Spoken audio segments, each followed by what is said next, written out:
ఎక్కడ రాజశేఖర రెడ్డి గారి సంక్షేమ పాలన, ఎక్కడ జగనన్న గారి పాలన, ఎక్కడ భూమికి ఆకాశానికి ఉన్నంత తేడా లేదా?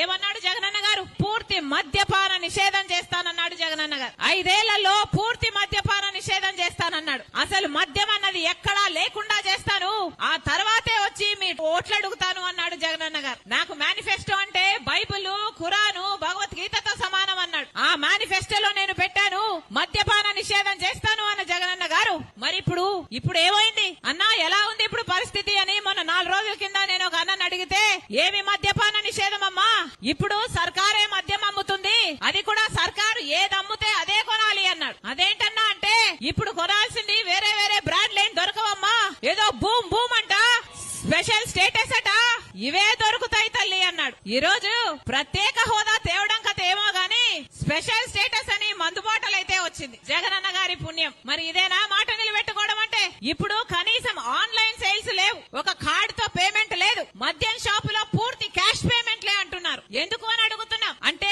రాష్ట్రానికి వచ్చే ట్యాక్సులు రావటం లేదు, కేంద్రానికి వచ్చే ట్యాక్సులు పోవటం లేదు, అయినా కూడా పూర్తి అక్రమమైనా కూడా యథేచ్ఛగా మద్యం అమ్ముకుంటున్నారు. ఏం చేతనైంది? ఆఖరికి రాజశేఖర రెడ్డి గారు చనిపోయింది కూడా ఎలా చనిపోయారు? రచ్చబండకని ప్రజల దగ్గరికి వెళ్తూ చనిపోయాడు రాజశేఖర రెడ్డి గారు. అది రాజశేఖర రెడ్డి గారు, అది వైఎస్ఆర్ మార్క్. ఇప్పుడు జగనన్న గారు పెద్ద పెద్ద కోటలు కట్టుకున్నారు, ఎప్పుడు ప్రజల మధ్యలోకి రారు. ఇప్పుడు ఎలక్షన్లు ఇచ్చాయి కదా అని ఇప్పుడు వస్తున్నారు జగనన్న గారు. ఇప్పుడు సిద్ధమని దేనికి సిద్ధం సార్ అని అడుగుతున్నాం. మళ్ళీ 8 లక్షల కోట్ల అప్పు చేయడానికి మీరు సిద్ధమా? మళ్ళీ బీజేపీ పార్టీతో అక్రమ పొత్తు పెట్టుకోవడానికి మీరు సిద్ధమా? మళ్ళీ బీజేపీతో మీ దోస్తీ కోసం మళ్ళీ ప్రత్యేక హోదాను తాకట్టు పెట్టడానికి మీరు సిద్ధమా?